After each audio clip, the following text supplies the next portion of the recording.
We often hear that the world is crowded, or that we are running out of space for people. That isn't necessarily true, because many of the places, buildings, and even whole cities that used to be occupied by people are now abandoned and could be knocked down and repurposed.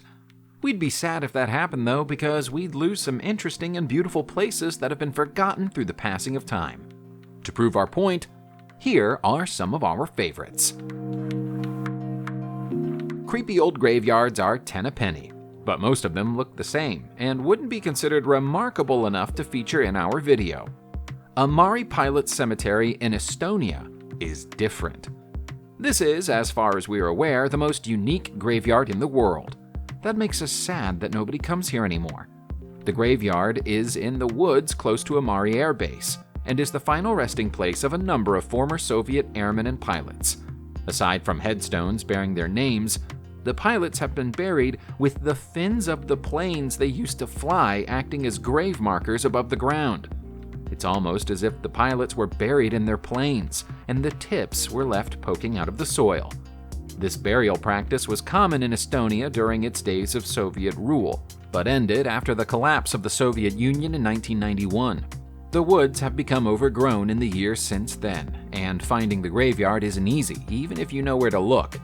It's eerie, but it seems a fitting way to memorialize the brave people who flew these planes. If you were to spend $2.5 billion on building a nuclear power plant, you'd probably expect the finished product to be a modern, state-of-the-art facility. Unfortunately for the people of Jefferson County, Indiana, USA, that colossal expenditure didn't even get them a finished, working nuclear power plant in the mid-1980s. Marble Hill Nuclear Power Station, which was expected to provide power and jobs to the surrounding area for generations to come, was abandoned in a state of semi-completion in 1984 after 7 years of work. The official reason given for the cessation of work was the rapidly rising cost and a lack of investment or funding to see the work through to completion, although the 3 Mile Island disaster of 1979 had cooled public enthusiasm for the project, and construction had been impeded by several protests at the site. Given the cost and the total lack of return, Marble Hill is one of the most expensive abandoned construction projects of all time. Demolition work to tear the structures down began in 2008, but around 2/3 of the cooling stacks are still standing today in 2020. For a brief period during the late 1960s and early 1970s, it looked as if speedboat racing was about to become a new national obsession in the United States of America. The city of Miami in Florida was determined to be the first to jump aboard this new trend and build the world's first speedboat racing stadium in 1963, in the hope that it would become the world's premier destination to watch racing on the water. You can probably guess what happened next. Speedboat racing was nothing more than a fad, and Miami's Marine Stadium became a white elephant. It didn't reach its current broken-down, graffiti-tagged state immediately, though.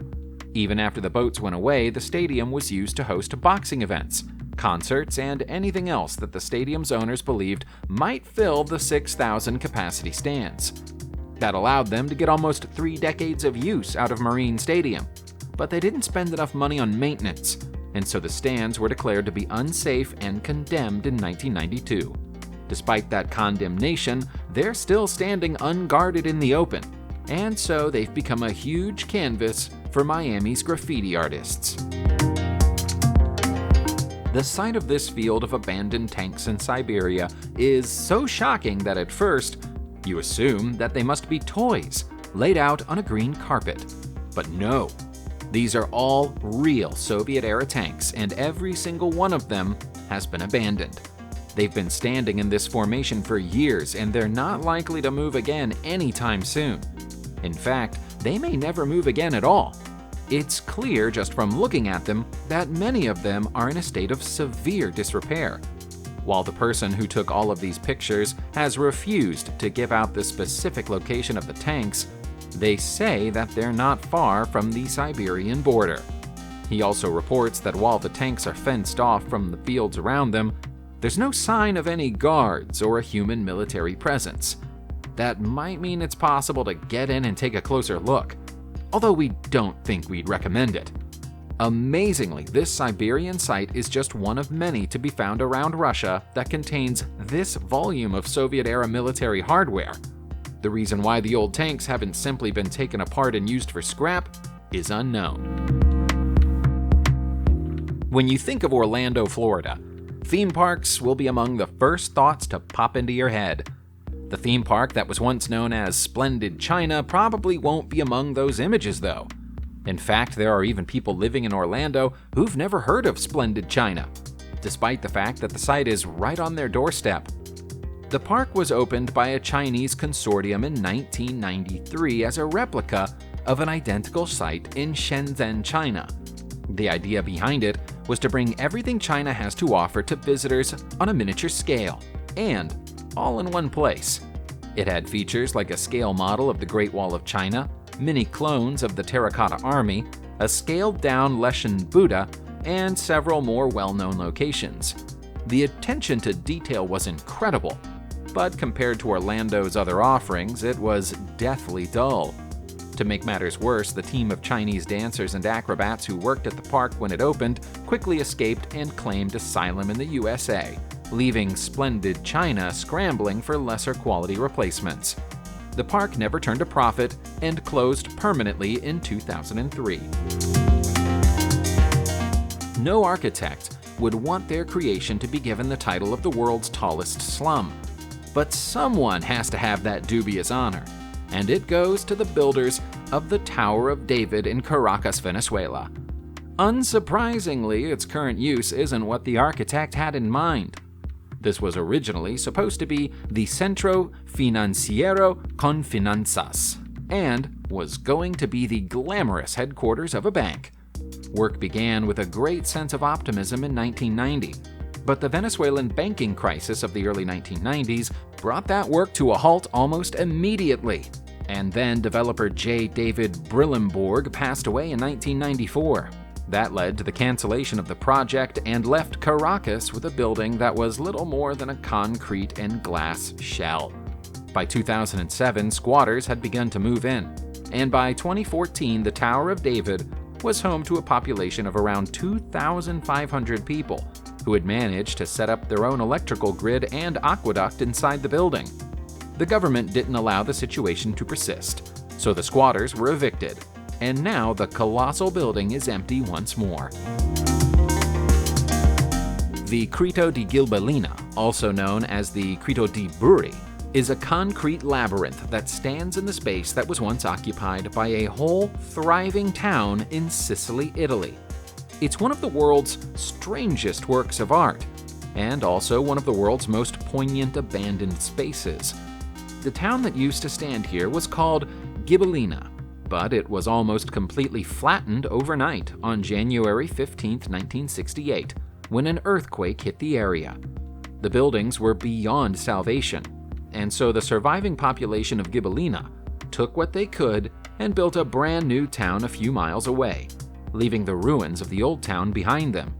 Italian artist Alberto Burri was contacted to create a memorial on the site of the original Gibellina, and he did so by covering the footprints of the smashed-up buildings with concrete, creating a sort of concrete replica of the town's former layout. He didn't remove anything before he poured the concrete in, so there are personal possessions, including children's toys and furniture, encased within the Creto. Visitors are welcome to walk the concrete streets, although many of those who do find the silence too eerie to stay there for very long. Back in 1992, former Columbia Electronics CEO John Bolton was looking for a place for himself and his wife Prudence to settle down and spend their retirement together. His dream home didn't exist, so Prudence encouraged him to build it. That began the story of Challen Farm, a sprawling 34,000 square foot glass paradise on the outskirts of New Jersey. More than $10 million was spent on building the property, but by the time it was approaching completion in 2003, John's health had deteriorated, and the house was no longer suitable for him. They tried to sell the glass shell for $18 million but found no buyers. In desperation, they sent it to auction with J.P. King for just $3 million. But issues with zoning meant the property couldn't be used for commercial or nonprofit purposes, and so bidders were put off, and the property again went unsold. Eventually, it was picked up by Gunther Bright, the vice president of American Express. But it's understood that he intends to completely tear Challen Farm down and rebuild it before he moves into it himself. We guess John's grand vision simply wasn't to be. 2 million zombie bikes sounds like it should be the title of a low-budget horror movie, but it's actually the consequence of a large business going bankrupt in China. The bikes, many of which are in pristine condition and have never been used, are piled up all over fields, junkyards, and even some streets in China because of financial issues that affected Blue Go-Go, which is one of the country's largest bicycle-sharing companies. One of the largest abandoned Blue Go-Go bike sites is in Xiamen, Fujian province, where tens of thousands of bikes have been lined up in an area around the size of a football field. In other areas, piles of abandoned bikes have built up so high that they've almost become steel mountains, and a crane would be needed to reach the top. OVO and Mobike, two of the other large bike-sharing companies in China, have also suffered from financial problems, and so some of their bicycles are included in the gigantic collection. The underlying problem is that the bike-sharing market became oversaturated in China in 2017, with 20 million bikes built and more than 20 companies operating in the market. With numbers like that, mass abandonment was inevitable. Between 1949 and 1962, Dupont Circle Station in Washington, D.C. was a convenient getting-off point for those who wanted to take a closer look at the White House. It also held the distinction of being the only underground station in Washington's whole streetcar system. It was the opening of more bus lines that saw it shut down in 1962, but it remained open as a fallout station to be used in emergencies. If a Soviet nuclear attack had ever hit Washington during the Cold War, Dupont Circle Station was the place that most Washingtonians would have been told to head to.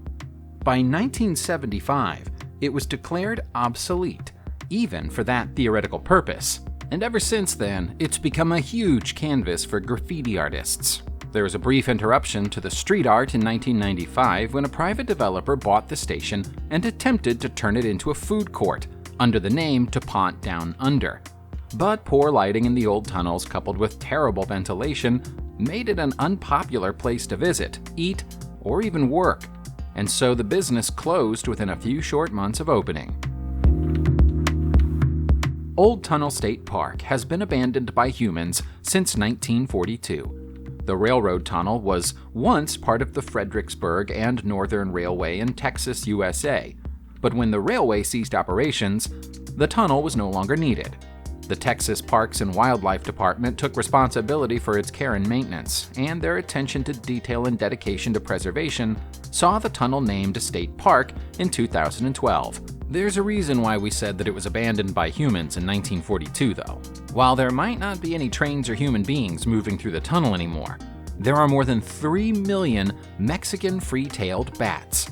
They spend most of the day inside the tunnel, but if you visit the area at sunset between May and October each year, you'll be treated to the spectacular sight of thousands of them flying out of the entrance. They burst out of the darkness at 60 miles an hour and climb in huge droves to heights of up to 10,000 feet in seconds.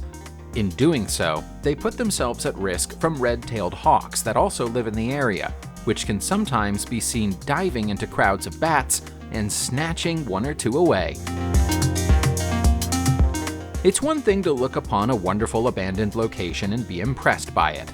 It's quite another thing to own one.